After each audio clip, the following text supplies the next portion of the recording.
唔到車牌啊！咁你要去東龍島啊？點解要去東龍島啊？因為嗰度冇馬路。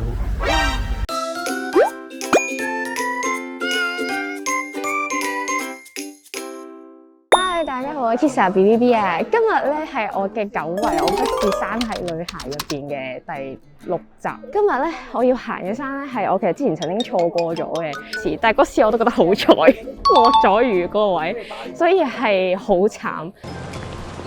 哇！好大今日係超級陽光普照，而今次我哋咧都一班人去行山嘅，有我嘅行山buddy，不停放飛機嘅朋友。你好。其實大家佢係出過鏡嘅，聲音演出嚟。樂基生咗個仔叫咩名？落機啊！嗰條爛 gap 片咧，其中一個笑聲咧就係佢咧。我就係偷偷 effect 啦。係啊係啊係啊係啊！冇呢套effect啊！我哋買飛啦，啲人話呢度買飛真係要自己排嘅，嗰度真係好長。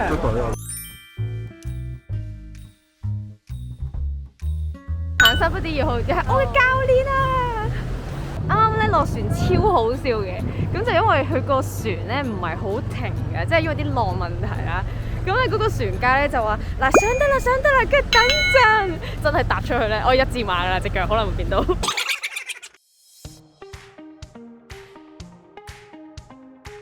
莫名其妙嘅開始咗啦呢個行山。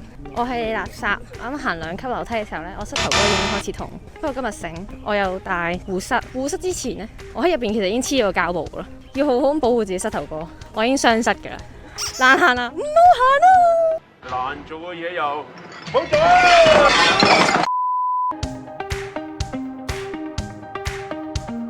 嗱，依家咧係朝頭早嘅10點22分。大概我哋行咗5分鐘度啦，其實全程4個零鐘度啦，但係其實中間有好多個 point 嘅，即係爭在你想行幾耐喎。簡單、輕鬆、冇難度，但係我覺得今次有難度嘅，因為今次要戴住口罩嚟行山。呢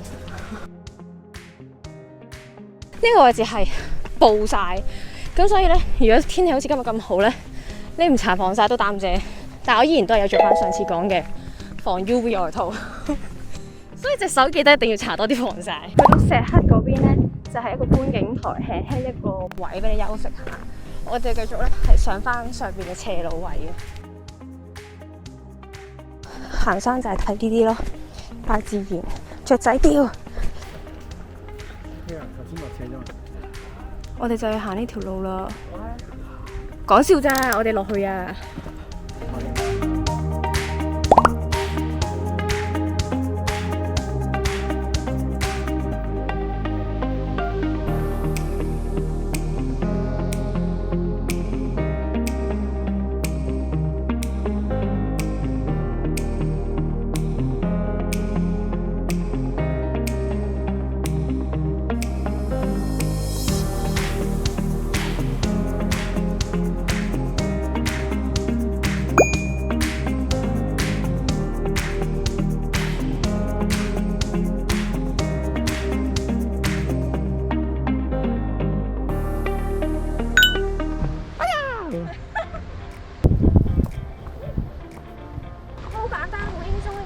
我想講，我買完呢個手套，我終於用到啦！恭喜你！我放咗人哋2次飛機，我先用到。係咪真係2次咋？係啊，真係2次啫。OK。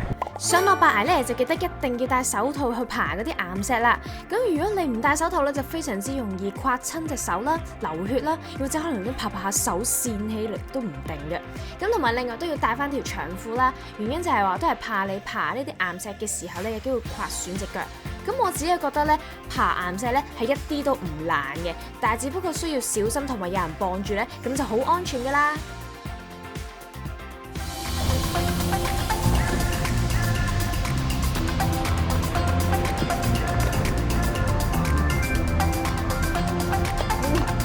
我隻腳係唔夠長嘅。跳落去啦，跳落去啦！會唔會洗腳啊？啊，好多對手啊，Kisa。嚇？行家。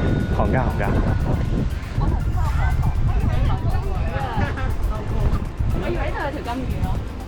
Hello，金魚。都覺得行山真係要自己帶啲垃圾。係啊。呢啲即係垃圾嘅人先會放低垃圾。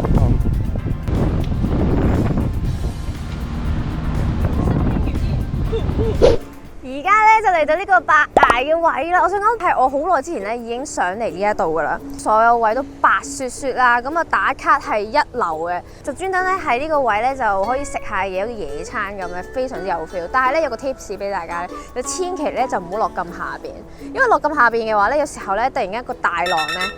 咁你就濕晒身嘅啦，我哋已經見到係有啲女仔咧喺下邊影相嘅時候咧濕晒身，個人感覺上同對比上次行呢個釣魚翁咧，釣魚翁難度難啲。如果你未睇過釣魚翁嗰條片咧，就可以喺呢個位置度睇翻啦。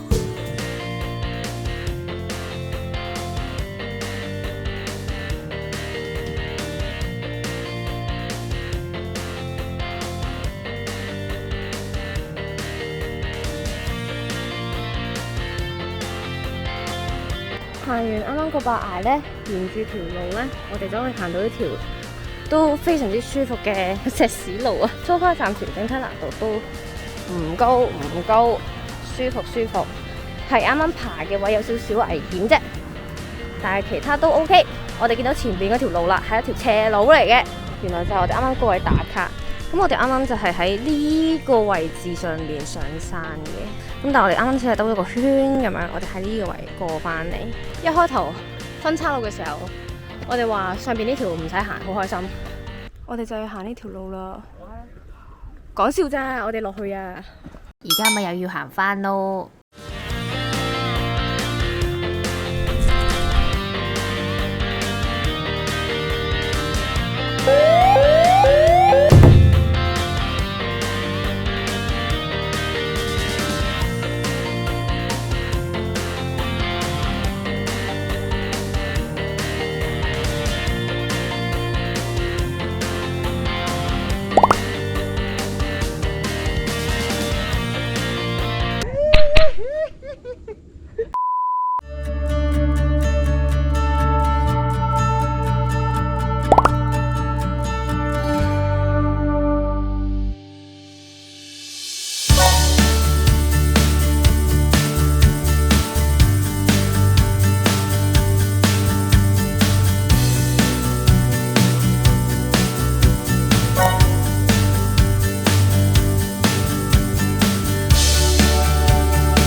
懷疑係航拍機嘅聲令到啲蜜蜂咧覺得佢係一個敵人，所以咧成堆蜜蜂衝出嚟攻擊部機。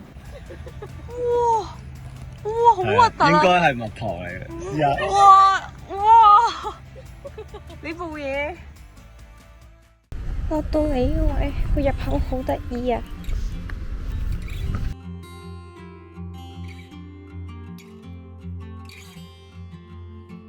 保持郊野清潔，請將垃圾帶走。東龍洲炮台特別地區，好彩啫！啱啱上邊有個位係旱廁啦，咁啊雖然係有啲臭，但係起碼都叫算乾淨嘅，我自己覺得。成程山最舒服就係啱啱。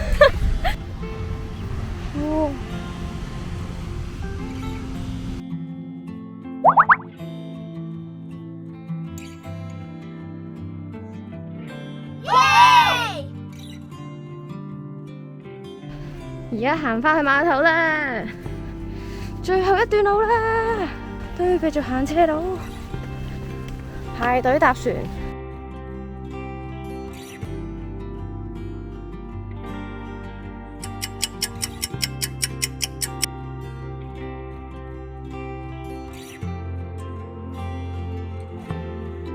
Hello， 寶寶。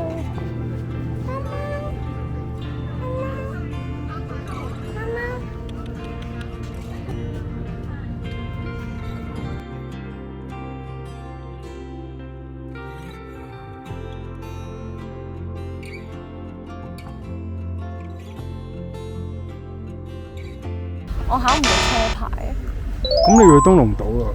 點解要去東龍島？因為嗰度冇馬路。我終於講到呢個 get 啦！上次放咗飛機啦，所以嚟唔到呢度咯，講唔到呢個 get。係啊，咁啊，忍住咗，係忍咗好耐，忍咗好耐。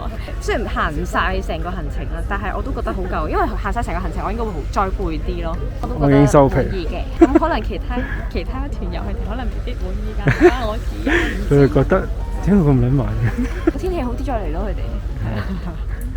係啦，咁啊，希望呢條片大家中意啊！中意嘅話，記得俾翻個 like 我啦。未訂咗出嚟我就快啲訂翻個咯，咁就唔會 miss 晒之後嘅新片啊！我哋下次見啦，拜拜。拜拜。